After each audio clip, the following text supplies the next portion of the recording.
Bien-aimés dans le Seigneur, peuple de Dieu, bonjour, bon après-midi, bienvenue sur la radio Menorah Yeshua, mes bien-aimés.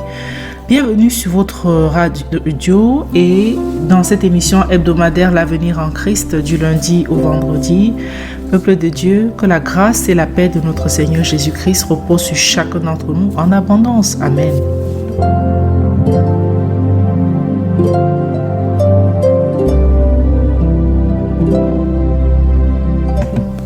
Mes bien-aimés, le sujet que nous allons aborder aujourd'hui, c'est la quarantaine est biblique. La quarantaine est biblique. Alors, il y a quelques jours, la sœur Rachel vous avait expliqué un petit peu dans quel cas les Israélites étaient mis en quarantaine, comment le Seigneur prescrivait la quarantaine en cas de maladie, en cas de lèpre, en cas de certains ulcères sur la peau, des choses comme ça. Le sacrificateur devait examiner la plaie et en fonction de l'apparence, il prescrivait une quarantaine de 7 jours renouvelables, etc. ou alors de différentes durées selon ce que le Seigneur prévoyait. Aujourd'hui, nous allons aborder cette quarantaine-là sous un autre aspect, à savoir attendre que le courroux de l'Éternel passe.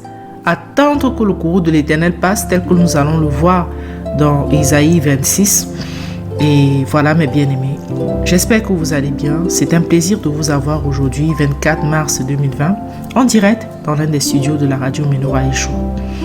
Sans plus tarder, nous allons prier. Prions le Seigneur.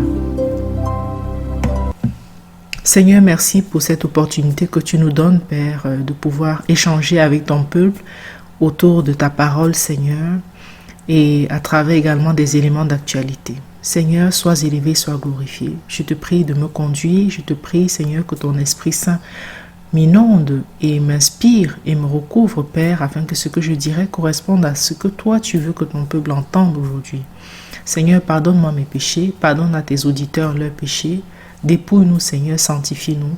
Père, s'il te plaît, continue d'inspirer les dirigeants du monde entier afin qu'ils puissent avoir la sagesse que toi seul tu es capable de leur donner pour pouvoir venir à bout de cette situation, de ce coronavirus. Seigneur, rien n'est au-dessus de toi et rien n'est impossible. Et je te supplie de pardonner, Père, les péchés des nations. Pardonne, nous te demandons vraiment pardon, Seigneur, pour les péchés des nations qui t'ont offensé, qui t'ont irrité, toi qui es le Dieu très saint, qui ont commis abomination sur abomination. Seigneur, pardonne-nous, pardonne aux hommes leurs manquements.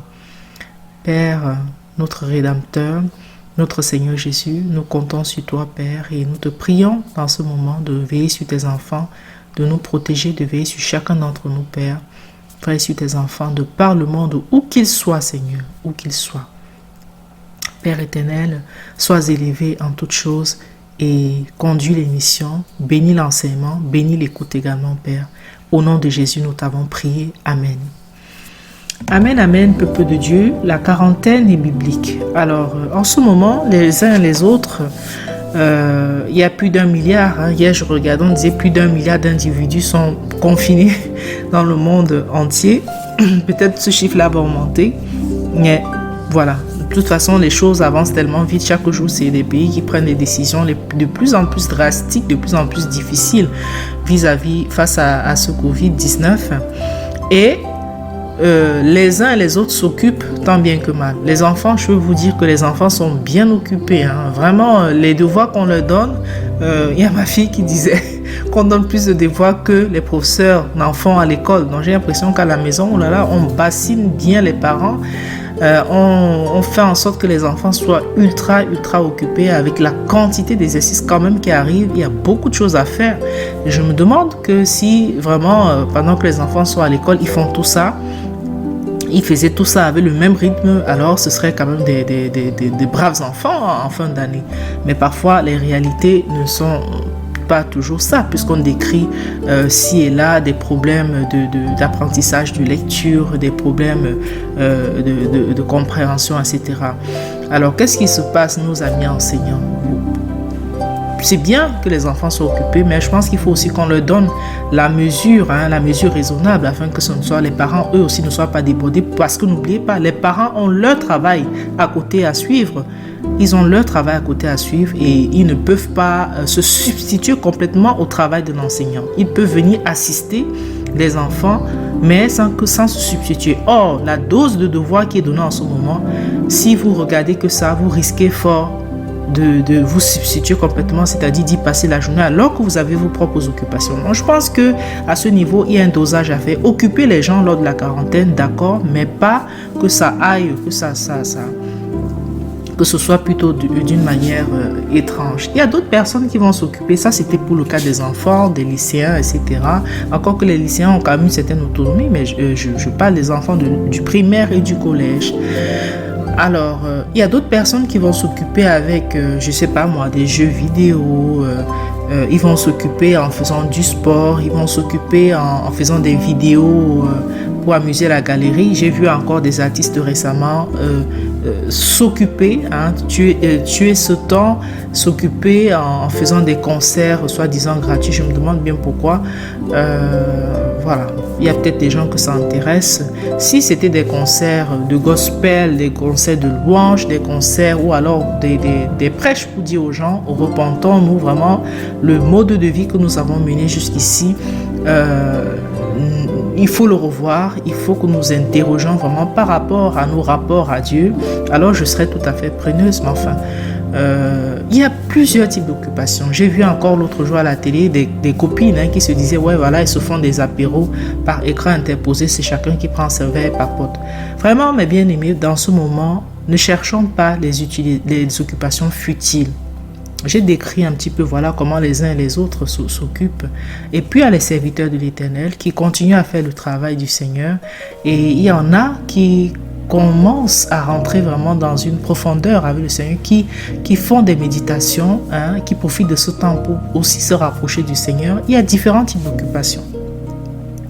Alors, je vais vraiment attirer notre attention à tous aujourd'hui pour dire, n'allons pas donc vers des occupations futiles, c'est-à-dire qui ne sont d'aucun dam pour le salut de notre âme en fait. Faisons des occupations vraiment utiles, c'est-à-dire que si nous avons un travail à faire, faisons-le, même si nous faisons du télétravail, ne profitons pas si nous sommes salariés, ok, parce que c'est du télétravail, le patron n'est pas là, il n'est pas là pour nous voir, le patron ne vous voit pas peut-être, mais Dieu vous voit. Donc gardons toujours cela à l'esprit.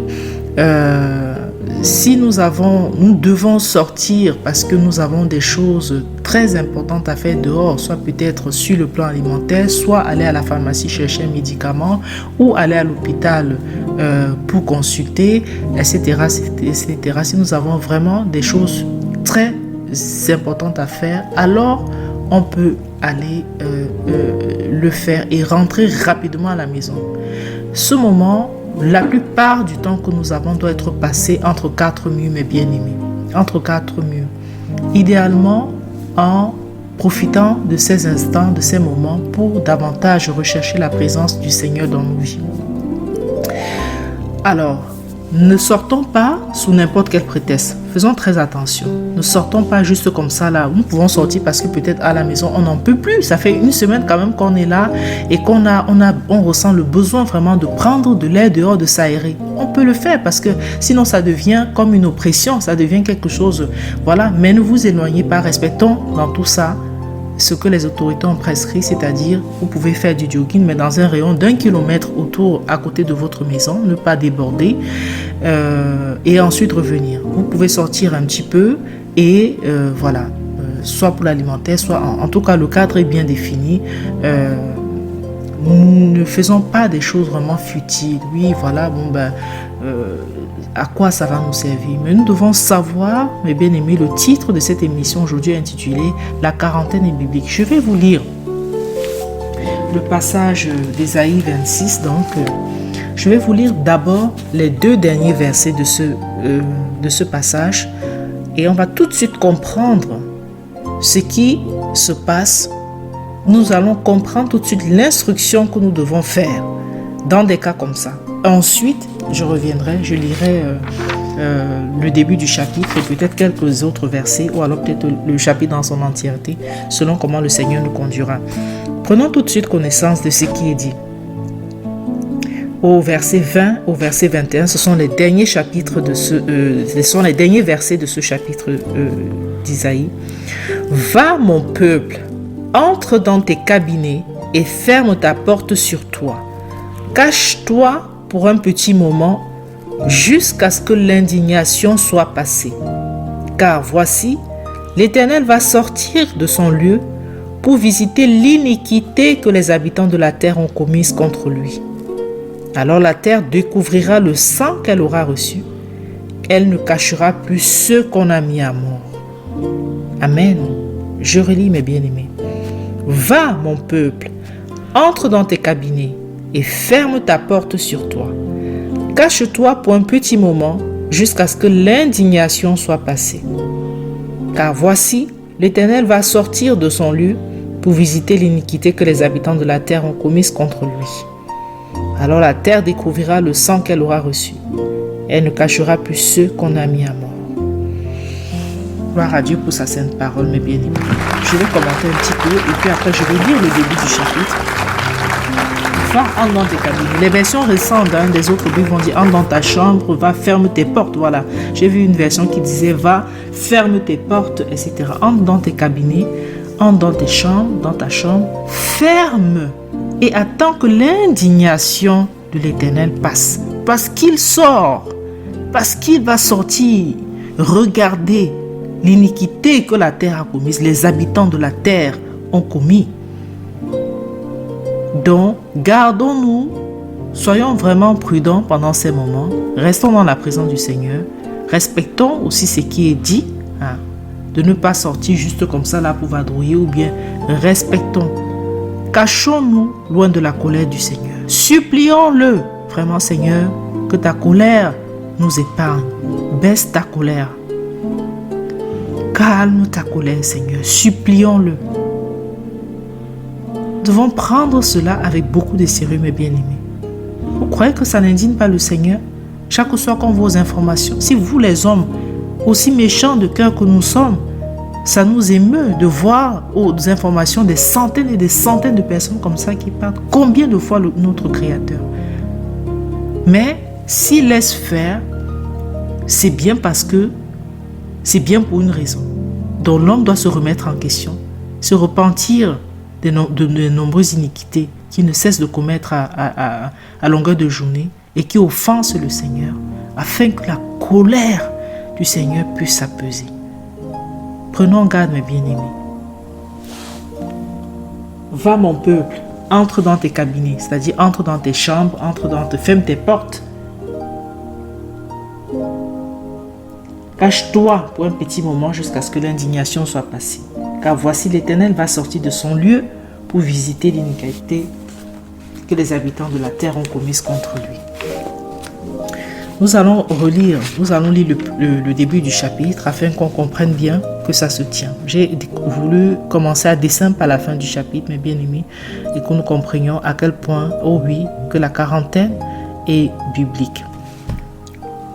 La sœur Rachel l'avait expliqué, on l'a dit en entrée de l'émission, sur le plan de la santé, c'est-à-dire quand il y avait un souci de santé, les uns les autres pouvaient être mis en quarantaine. Et les deux se tiennent, c'est-à-dire que qu'on soit malade ou bien qu'on ne soit pas malade, les gens sont confinés, tout simplement. Donc sur le plan de la santé, effectivement, les gens peuvent être mis en confinement. Maintenant, sur le plan de la crainte que la colère du Seigneur passe, il faut se cacher. Il faut rester et fermer les portes et supplier le Seigneur que sa colère baisse. Lisons plutôt le début du chapitre.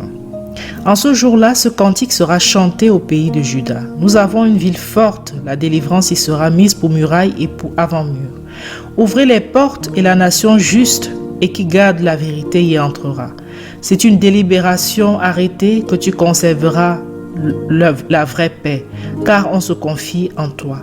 Confiez-vous en l'Éternel à perpétuité, car le rocher des siècles est en l'Éternel notre Dieu. Car il abaissera ceux qui habitent dans les lieux élevés. Il humiliera la ville superbe. Il l'humiliera jusqu'en terre. Il la fera descendre jusqu'à la poussière. Le pied, même les pieds des affligés et les plantes des petits la fouleront. Le sentier du juste est uni. Tu aplanis le chemin du juste. Aussi nous t'avons attendu, ô Éternel, dans le sentier de tes jugements. Et c'est vers ton nom et vers ton souvenir que tend le désir de notre âme. Mon âme t'a désiré pendant la nuit, et mon esprit qui est en moi te cherchera le matin. Car lorsque tes jugements sont sur la terre, les habitants de la terre apprennent la justice. Amen. Je marque une pause là. Lorsque tes jugements sont sur la terre, les habitants de la terre apprennent la justice. Les peuples du monde entier, il n'y a plus question que oui, voilà, nation développée, tu ne confines pas, et pays pauvre, tu confines. Tous les peuples, riches, pauvres, confinent à tour de rôle, prennent des mesures drastiques. C'est l'égalité des mesures. Les mesures sont prises presque partout, pareillement, à l'identique, de plus en plus, avec des petites différences, avec quelques différences. Mais en gros, il y a la logique de rester chez soi. Il y a la logique de rester chez soi dans toutes les mesures qui sont prises. On recommande aux gens de rester, même les pays qui n'ont pas procédé au confinement officiel. Je ne pense pas qu'ils puissent ne pas recommander quand même à la population, ne sortez que si nécessaire et puis restez chez vous, même s'ils ne formalisent pas de façon officielle. Donc il y a une égalité quand les jugements du Seigneur sont sur la terre, les habitants de la terre apprennent la justice. Je poursuis. Fait-on grâce aux méchants, il n'en apprendra point à être juste, mais il agira avec méchanceté dans la terre de la droiture, et il ne regardera point la majesté de l'Éternel. Malgré les temps, je marque encore un temps d'arrêt pour commenter, malgré les temps difficiles que nous traversons, est-ce que il y a des personnes qui s'arrêtent un instant pour dire oui vraiment Seigneur nous avons tout faux de te rejeter, etc. Beaucoup continuent toujours à se dire oui voilà ils peuvent tout par leurs propres moyens. C'est une guerre qui ne peut être remportée. Les chefs de temps ont parlé de guerre. Bon, soit c'est une guerre qui ne peut être remportée que avec le secours de l'Éternel, mes bien-aimés. Ne nous leurrons pas, parce que même les scientifiques ne sont pas du tout sur la même longueur d'onde dans cette affaire. Il n'y a pas un consensus au niveau mondial pour pouvoir venir à bout de cela. Poursuivons. Éternel, ta main est-elle élevée? Ils ne le voient point, mais ils la verront et ils seront honteux à cause de la jalousie que tu montres en faveur de ton peuple. Même le feu dont tu punis tes ennemis les dévorera. Éternel, tu nous donneras la paix, car c'est toi qui nous as fait tout ce qui nous est arrivé. Éternel notre Dieu, d'autres seigneurs que toi nous ont maîtrisés, mais c'est par toi seul que nous nous souvenons de ton nom. Le Seigneur donne la paix à ses enfants, peuple de Dieu. Même dans des moments comme ça où beaucoup de gens peuvent se mettre à paniquer dans tous les sens. Vous savez, les enfants du Seigneur gardent leur paix. Ils gardent leur paix. Ils peuvent être soucieux de ce qui est en train de se passer, inquiets, donner des conseils à gauche, à droite, mais ils ne sont pas pris de panique. C'est différent. Ils ne sont pas pris de panique. Ils regardent à leur Créateur. Ils attendent à leur Seigneur. Savoir s'attendre à l'Éternel. Remets les choses entre ses mains. Voilà. Éternel, je vais relire le verset 12. Éternel, tu nous donneras la paix, car c'est toi qui nous as fait tout ce qui nous est arrivé. Amen. Que le Seigneur, mes bien-aimés, mon frère, ma soeur, nous accorde la paix de l'esprit, la paix du cœur, que lui seul, il peut donner, afin que nous ne soyons absolument pas troublés par les circonstances actuelles. Amen. Au nom de Jésus. Nous poursuivons avec le verset 14. Ils sont morts, ils ne vivront plus. Les trépassés ne se relèveront point parce que tu les as visités, que tu les as exterminés et que tu en as fait périr toute la mémoire. Éternel, tu avais accru la nation, tu as été glorifié. Tu les as jetés loin par tous les bouts de la terre. Éternel, quand ils ont été dans la détresse, ils t'ont recherché, ils ont répandu leur humble requête quand ton châtiment a été sur eux. Comme celle qui est enceinte lorsqu'elle est prête d'enfanter, est en travail et crie dans ses douleurs, c'est ainsi que nous avons été à cause de ton courroux, ô Éternel. Nous avons conçu et nous avons été en travail. Nous n'avons enfanté que du vent.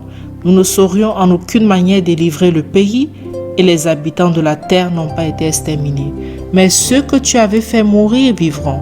Mon corps mort se relèvera. Réveillez-vous et vous réjouissez avec chant de triomphe, vous habitants de la poussière, car ta rosée est comme la rosée qui tombe sur les herbes, et la terre jettera dehors les trépassés. Va, mon peuple, entre dans tes cabinets et ferme ta porte sur toi. Cache-toi pour un petit moment, jusqu'à ce que l'indignation soit passée. Car voici, l'Éternel va sortir de son lieu pour visiter l'iniquité que les habitants de la terre ont commise contre lui. Alors la terre découvrira le sang qu'elle aura reçu. Elle ne cachera plus ceux qu'on a mis à mort. Amen, mes bien-aimés. Amen, amen. C'est clair, le chapitre est clair. Et vraiment, prenons garde.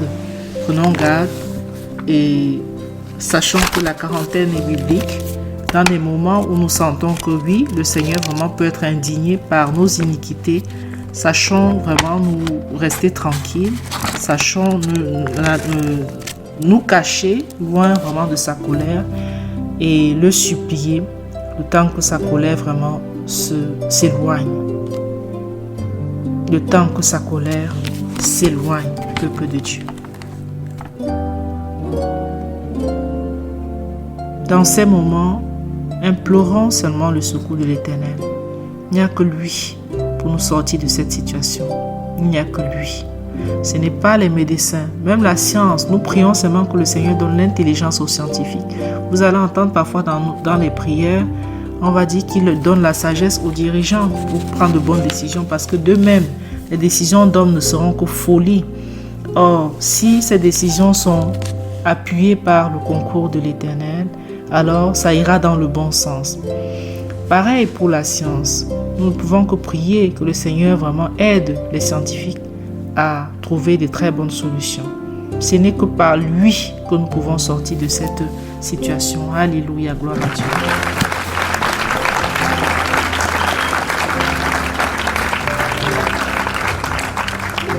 Et continuer donc d'être dans une attitude de repentance, nous repentir vraiment. Demander pardon, supplier le Seigneur vraiment qui pardonne les iniquités des habitants de la terre, qui pardonne nos iniquités, et être dans ce genre d'attitude, le supplier pour que sa colère se calme, le supplier pour qu'il nous pardonne nos iniquités, et afin que vraiment sa colère puisse s'éloigner. Amen. Voilà mes bien-aimés, c'est ce que nous voulions partager avec vous aujourd'hui dans cette thématique, la quarantaine est biblique. Et cela a encore une fois de plus été donc prouvé par ce chapitre que nous venons de lire, spécialement les 2 derniers versets du chapitre 26 du livre d'Ésaïe. Nous allons prier le Seigneur. Seigneur éternel Dieu notre Père, Père, nous te supplions, nous te bénissons et nous te supplions, Père, d'apaiser ta colère, Père, sur la ride. Seigneur, prends pitié, apaise ta colère, Seigneur. Apaise ta colère, Père, notre Dieu. Pardonne les iniquités des habitants de cette terre. Pardonne aux dirigeants du monde, Seigneur. Pardonne aux hommes. Pardonne aux femmes. Pardonne aux enfants. Pardonne-nous, Seigneur, nous les nombreux péchés que nous n'avons cessé de commettre, Père, pour t'irriter, pour t'offenser. Seigneur, prends pitié des hommes. Prends pitié de nous, Père. Apaise ta colère, Seigneur, et aide vraiment les hommes à venir à bout. Et fais en sorte que vraiment dans ces moments, davantage de personnes se tournent encore vers toi. Que ce soit l'occasion pour plein de gens, Père, de venir à toi, Seigneur. Quand ils contempleront toute cette désolation qui est en train de se passer, qui viennent vers toi, qui se disent non, nous devons nous tourner vers le Seigneur. Longtemps nous l'avons abandonné, longtemps nous nous sommes moqués. Seigneur, touche les cœurs de tes enfants partout dans le monde, afin que beaucoup viennent encore à toi de manière plus forte, de manière plus intense, Seigneur. Même dans les milieux dont on ne peut même pas s'imaginer. Même les artistes qui sont en train de chanter, Seigneur, juste comme ça, pourquoi pas que certains d'entre eux commencent plutôt à chanter ton gospel, chanter ta louange, chanter ton évangile. Seigneur, agis. Même les hommes politiques qui sont là, machin, ils disent une chose et son contraire en même temps. Père, peut-être que d'entre eux aussi sortira des personnes qui pourront prêcher encore plus fort vraiment ton évangile. Même les médecins, même les aides-soignants, les infirmiers, les policiers, les pompiers, les élèves, les étudiants, les enseignants, tous les corps de métier possibles, Père. Père, fais en sorte qu'il y ait un sursaut, un regain, une soif de te connaître davantage et que beaucoup viennent à toi. Quand ils contempleront toutes ces désolations, Seigneur, qu'ils se disent non, il y a quelque chose. Nous devons changer en profondeur. Oui, Père, attire d'autres personnes vers toi. S'il te plaît, notre Dieu, au nom puissant de Jésus. Amen. Amen, amen, mes bien-aimés. Merci beaucoup d'avoir été à l'écoute. Demain, 10h, retrouvez les matinales de Rachel, présentées par la sœur Rachel sur cette radio, sur la radio Menorah Yeshua. Suivi à 14h par Chrétiens persécutés, présenté par les sœurs Esther et Kouné. Et quant à nous, retrouvons-nous, si le Seigneur permet, demain dès 16h, heure de Paris, donc, pour une nouvelle émission de l'avenir en Christ. Nous allons passer sur Christ Now, Awakening Radio pour la version en anglais de ce programme. Vous pouvez nous y suivre ou rester scotché sur Radio Menorah Yeshua. N'hésitez pas à parler de la radio autour de vous. Que le Seigneur nous bénisse tous, qu'il continue de nous protéger, que le Seigneur Jésus nous recouvre de son sang précieux, qui nous protège, qui nous garde à l'abri de tout danger, de tout mal, nous ainsi que nos familles. Soyez bénis mes bien-aimés. Merci d'avoir été à l'écoute. Au revoir.